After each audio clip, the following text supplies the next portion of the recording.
প্রিয় শৌখিন ছাদবাগানি বন্ধুরা, আপনাদের সকলকে আমার শৌখিন ছাদবাগান ইউটিউব চ্যানেলে জানাই সাদর সম্ভাষণ।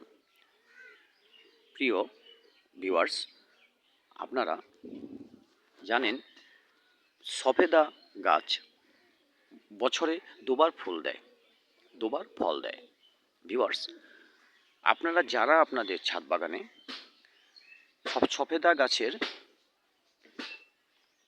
চারা বসিয়েছেন, তারা কমেন্টে প্রশ্ন করে থাকেন যে এর ফুলগুলো ঠিক এই যে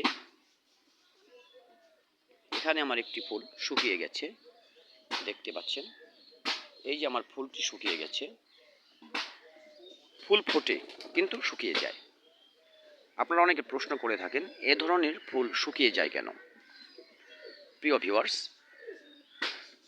আসলে সফেদা গাছের ফুল শুকিয়ে যাওয়ার মূলত কারণ তিনটি। একটি হচ্ছে গাছ প্রাপ্তবয়স্ক না হওয়া, দ্বিতীয়টি হচ্ছে গাছের গোড়ায় পর্যাপ্ত পরিমাণ আর্দ্রতা না থাকা, আর তৃতীয়টি হচ্ছে মিলিবাগ। আপনারা খেয়াল করবেন আপনাদের গাছে কোন দিকে সমস্যাটা হয়েছে। ভিউয়ার্স, আমার এই সফেদা গাছেও প্রচুর ফুল এসছে, কিন্তু অনেক ফুল ঝরে যাচ্ছে। দেখুন,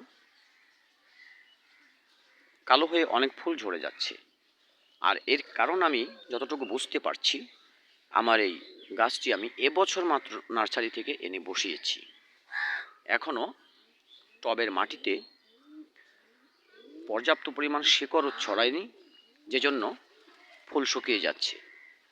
হয়তোবা কিছু ফুল থেকে আমি ফল পাবো, কিন্তু খুব বেশি ফল আমি পাবো না, সেটা বুঝতে পারছি।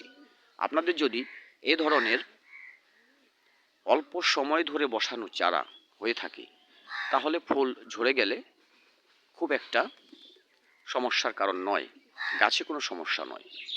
আর যদি আর্দ্রতা না থাকে মাটিতে, সেক্ষেত্রে আপনারা মাটিটা খুঁচিয়ে দেবেন এবং একটু গোবর সার, সাথে সামান্য পটাশ এবং সামান্য টিএসপি,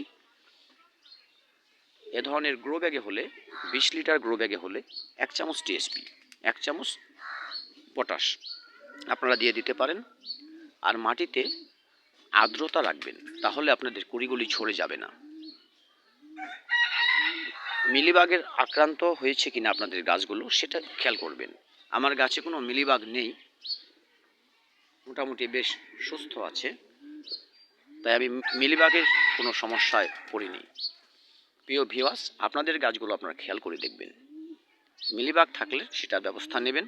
আর মিলিবাগ দূর করার প্রচুর ব্যবস্থা আছে, আমার ইউটিউব চ্যানেলেও এই সম্পর্কে ভিডিও দেয়া আছে, আপনারা দেখেও নিতে পারেন। প্রিয় ভিউয়ার্স, অনেকে একটা বিষয় মনে করে থাকে যে সফেদা গাছে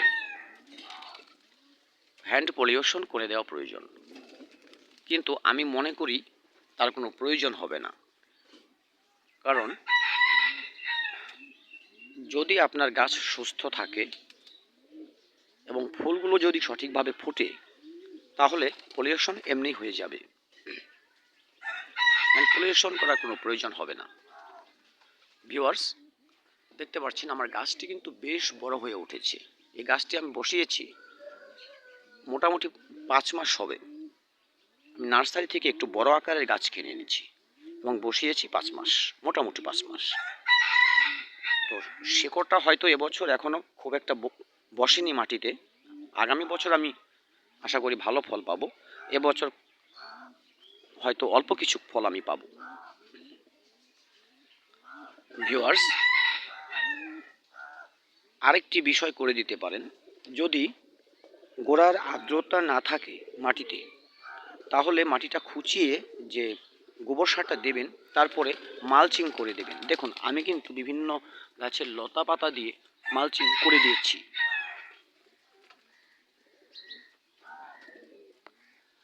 আমার ছাদ বাগানে আমার যে অনাকাঙ্ক্ষিত গাছগুলো রয়েছে, সেগুলো আমি ছেটে আমি এর গোড়াতে দিয়ে দিয়েছি, এবং সকালবেলা ছাদ পরিষ্কার করার সময় ঝাড়ু দেওয়ার সময় যে পাতাগুলো এসেছে আমি সে পাতাগুলো দিয়ে কিন্তু মালচিং করে দিয়েছি।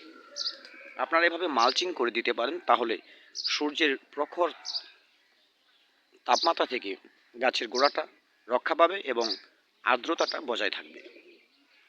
প্রিয় ভিউয়ার্স, আপনারা যারা প্রশ্ন করে থাকেন তারা নিশ্চয়ই আপনাদের প্রশ্নের উত্তর পেয়ে গেছেন। কেন সফেদা ফুল ঝরে যায় বা সফেদাগুলো ছোট ছোট অবস্থায় ঝরে যায়, তা আমি আপনাদের বলার চেষ্টা করলাম। আপনারা আপনাদের গাছগুলো ভালো করে খেয়াল করবেন, যে ধরনের সমস্যা হয়েছে সেটা অবশ্যই ব্যবস্থা নেবেন। প্রচুর সবেদা আপনার গাছ থেকে আপনি পাবেন আশা করি। ভিউয়ার্স, ভিডিওটি দেখার জন্য সকলকে ধন্যবাদ। আপনারা আমার পাশে থেকে আমাকে সাপোর্ট করেন, এতে আমি আপনাদের কাছে যথেষ্ট কৃতজ্ঞ। ভিউয়ার্স, চ্যানেলটি সাবস্ক্রাইব করে আমাকে আরও উৎসাহিত করবেন। আমার ভালোবাসার মানুষ হয়ে আমার পাশেই থাকবেন। আর ভিডিওটি যদি ভালো লেগে থাকে অবশ্যই একটি লাইক, একটি কমেন্ট করে যাবেন। আপনাদের মতামত আমার কাছে যথেষ্ট গুরুত্বপূর্ণ। ভিউয়ার্স, দেখা হবে আগামী কোনো ভিডিওতে। ততদিন ভালো থাকবেন সবাই। ধন্যবাদ সকলকে।